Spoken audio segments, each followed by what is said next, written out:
L'entretien des patriotes, bonjour à tous, heureux de vous retrouver. Macron veut-il jouer les James Bond en s'achetant une Aston Martin? Avant de répondre à cette question et traiter de nombreux sujets d'actualité, vous connaissez la coutume sur cette chaîne, je commence toujours mon entretien par remercier ceux qui m'ont permis justement de le produire, car ils m'ont financé à l'aide des merci rémunérateurs. Et aujourd'hui sont à l'honneur des fidèles parmi les fidèles, François Facetta, Pierre-Louis Garnier, Bernard Chaudet, sont Alive, Françoise Dominger, Stéphane Claude, Yannick Hilarion, Franz Ambroche, Sophie Bré, Alexandre Casseville, Philippe Bohen, Franck Nouveau, Radar, Edwige Duff, Bernard Bazin, Lily Gépi et Chantal Rianne. Merci à eux du fond du cœur. Et puis je tenais à vous remercier pour votre fidélité. Oui, il faut aider la réinformation. Comment faire? C'est simple, il suffit de lever le petit pouce, écrire de gentils messages et diffuser sur d'autres réseaux sociaux. Merci à tous. Emmanuel Macron veut-il jouer les James Bond en s'achetant une Aston Martin? Blast, Aston présidentielle. Macron n'assume plus son goût pour les voitures de luxe. Et oui, selon nos confrères de Blast, Emmanuel Macron veut s'acheter la voiture de James Bond. À l'Elysée, c'est la stupeur. Depuis quelques jours, les proches collaborateurs d'Emmanuel Macron peinent à dissimuler leur embarras face à une obsession présidentielle des plus inattendues. L'acquisition d'une Aston Martin, l'emblématique voiture de l'agence 007. Le chef de l'État aurait déjà pris contact avec un concessionnaire spécialisé pour dénicher un modèle en parfait état.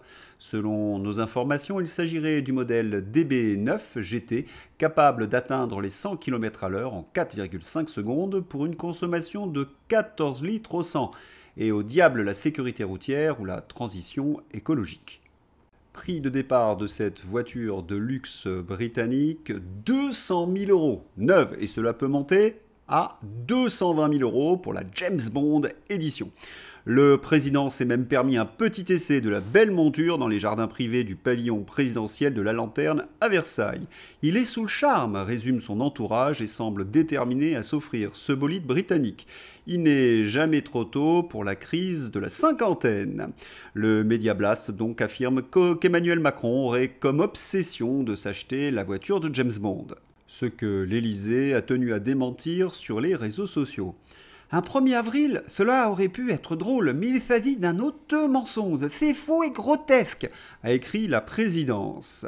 Sur les réseaux sociaux, c'est un énorme éclat de rire. Je m'appelle Bond, Nauséa Bond. C'est fascinant. Macron pressurise les Français. D'impôts, de taxes, de sacrifices, un appauvrissement généralisé sans précédent depuis la Seconde Guerre mondiale. Et en plus, il culpabilise nos compatriotes sur leur empreinte carbone. Et lui, que fait-il? Il veut s'offrir un bolide polluant et qui plus est hors de prix. Un en même temps immonde, un Waterloo de la communication. C'est panique à l'Élysée. Et cela s'est traduit par des intimidations et des menaces envers les journalistes de Blast. Vous n'avez eu personne à liser, votre information n'a pas de fondement, enchaîne le conseiller au téléphone d'Emmanuel Macron, cherchant farouchement à savoir qui étaient nos sources et de se lancer dans un cours de maintien journalistique. Vous ne respectez pas la déontologie de votre profession. Imaginez que je crée un blog et que j'explique que vous avez une maîtresse.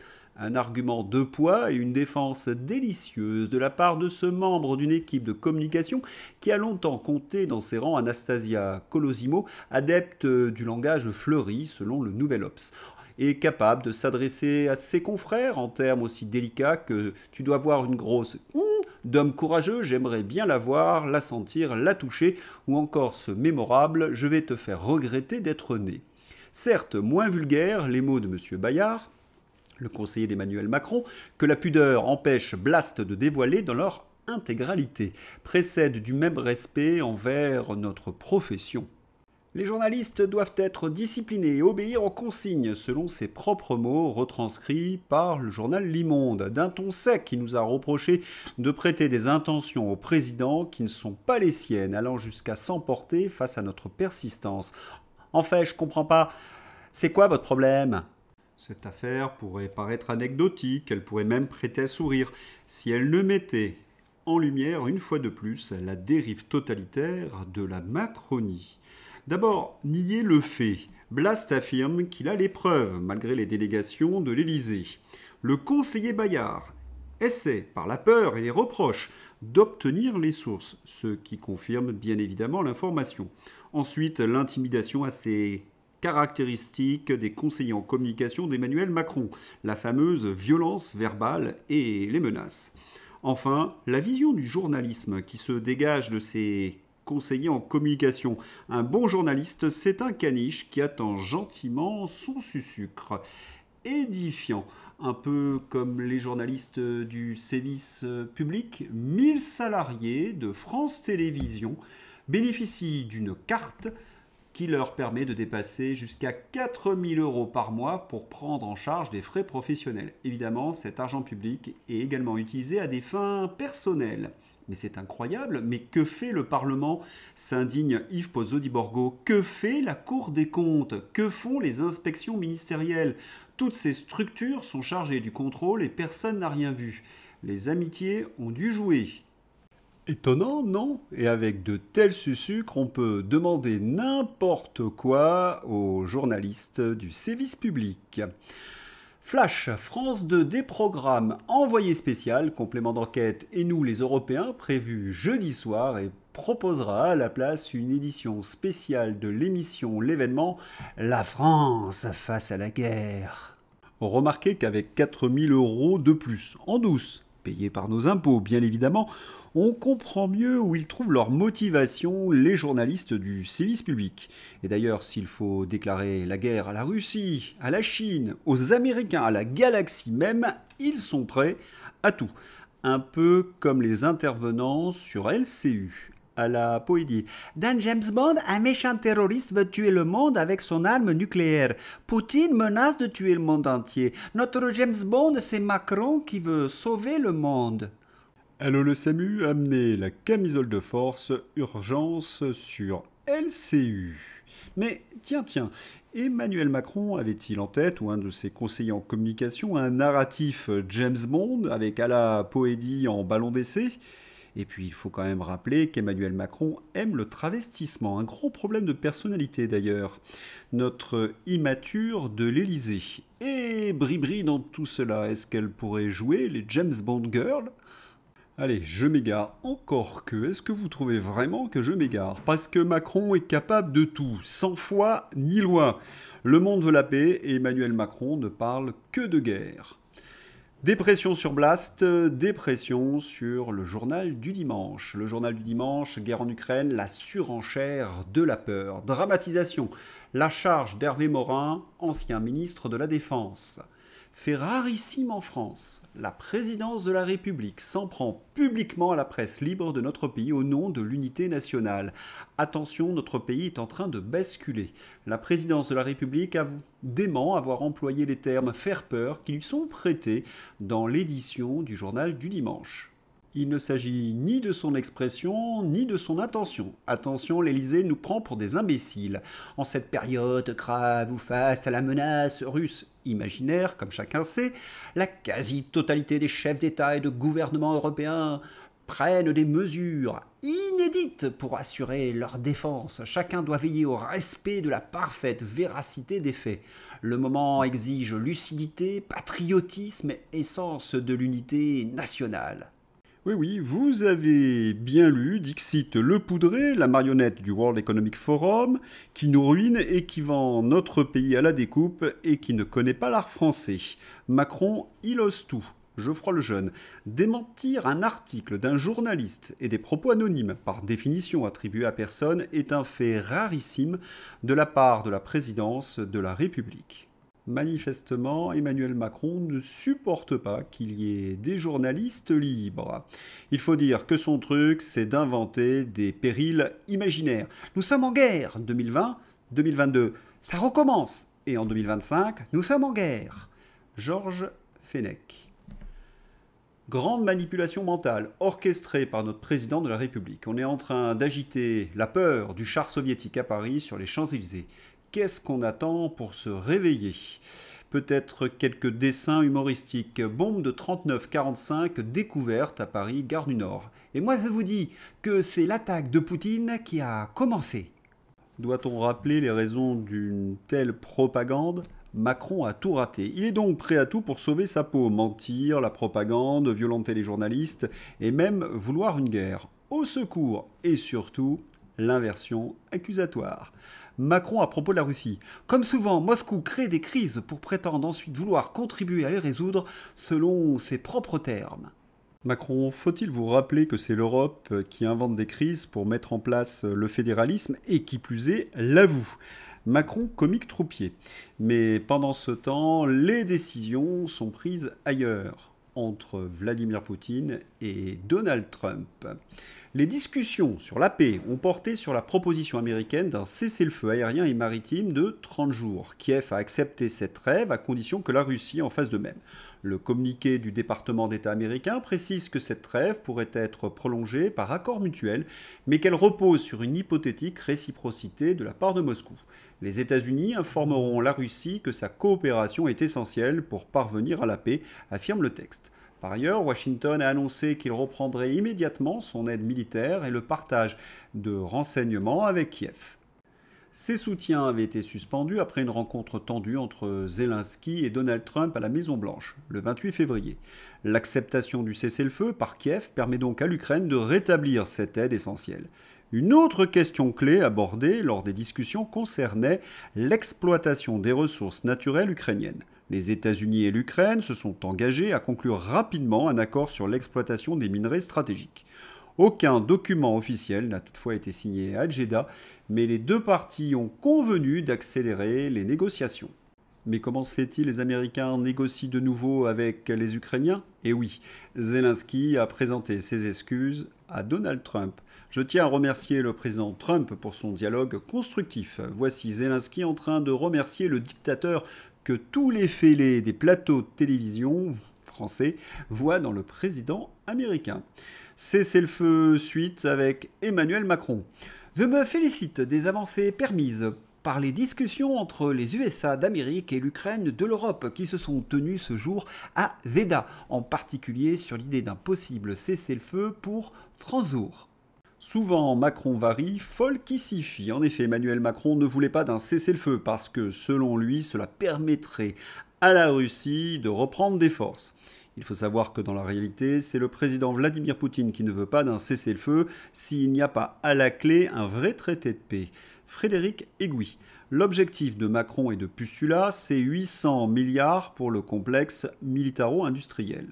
Inatteignable si on se penche sur les causes profondes du conflit et qu'on balaie le mythe de la menace russe, mais parfaitement jouable avec un cessez-le-feu temporaire. Et qu'en pense Vladimir Poutine? Vladimir Poutine sur les conditions d'un cessez-le-feu et du début des négociations avec l'Ukraine. Les troupes ukrainiennes doivent être complètement retirées des républiques populaires de Donetsk et de Lugansk, des régions de Kherson et de Zaporijjia. Et je voudrais souligner que cela doit être fait sur l'ensemble du territoire de ces régions dans leurs frontières administratives qui existaient au moment de leur entrée en Ukraine. Dès que Kiev déclarera qu'elle est prête à une telle décision et commencera un véritable retrait des troupes de ces régions et notifiera également officiellement l'abandon des plans d'adhésion à l'OTAN, de notre côté immédiatement, à ce moment-là même, un ordre suivra de cesser le feu et d'entamer des négociations, a déclaré le président lors d'une réunion avec la direction du ministère des Affaires étrangères le 14 juin 2024. Cette proposition a été réitérée et elle fait partie de la base des négociations. Géorgie, coup d'État. Florian Philippot. À l'instant, la Cour constitutionnelle roumaine vient de rejeter l'appel de Georgescu. C'est donc sûr et certain, il n'a pas le droit d'être candidat à la présidentielle roumaine alors qu'il est à 50% des voix au premier tour. Un hold-up oligarchique, un coup d'État européiste. La dictature européenne est donc totale. Frexit, bien entendu. L'Union européenne a certainement joué un rôle dans cette décision. Alerte info. Qu'aligne Georgescu pointe l'Europe et surtout la France depuis que le 5 mars 2025, l'ambassadeur de France, Nicolas Wernery, a rencontré le président de la Cour constitutionnelle, Marianne Henache. Georgescu a communiqué ceci. 11 mars 2025. Aujourd'hui, les maîtres ont décidé. Pas d'égalité, pas de liberté, pas de fraternité pour les Roumains. Vive la France et Bruxelles, vive leur colonie appelée Roumanie, dit-il. Ironiquement, alors que l'Amérique redevient grande, l'Europe et la Roumanie, sous dictature, sont devenues insignifiantes et corrompues. Notre indifférence et celle de nos partenaires seront payées par l'âme brisée de ce peuple en ces instants. Mais je vous assure que les choses ne resteront pas ainsi. Le mal du système ne vaincra pas, leur mal ne nous vaincra pas. Nous sommes le peuple, nous sommes la Roumanie. Je vous remercie. Est-ce que tout est perdu ? Non, il reste encore de l'espoir. Le parti de Georgescu proposera un candidat souverainiste pour remplacer Călin Georgescu. Il s'agira très probablement de George Simion, l'homme qui a organisé les manifestations massives des derniers mois et s'est battu aux côtés de Georgescu pour des élections équitables en Roumanie.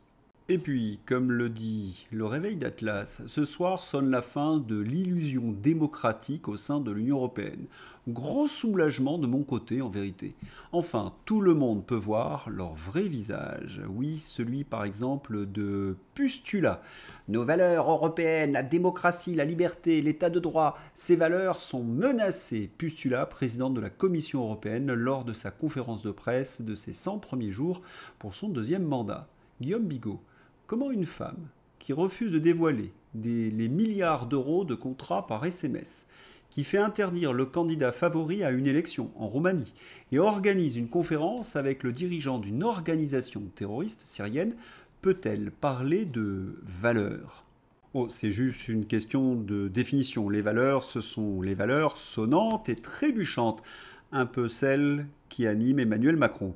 L'état de barbarie est tombé, enfin. Je rends hommage au peuple syrien, à son courage, à sa patience. Dans ce moment d'incertitude, je forme pour lui des vœux de paix, de liberté et d'unité. La France restera engagée pour la sécurité de tous au Moyen-Orient. Décidément, Emmanuel Macron n'était pas fait pour la fonction, nous dit Philippe de Villiers. François Fillon.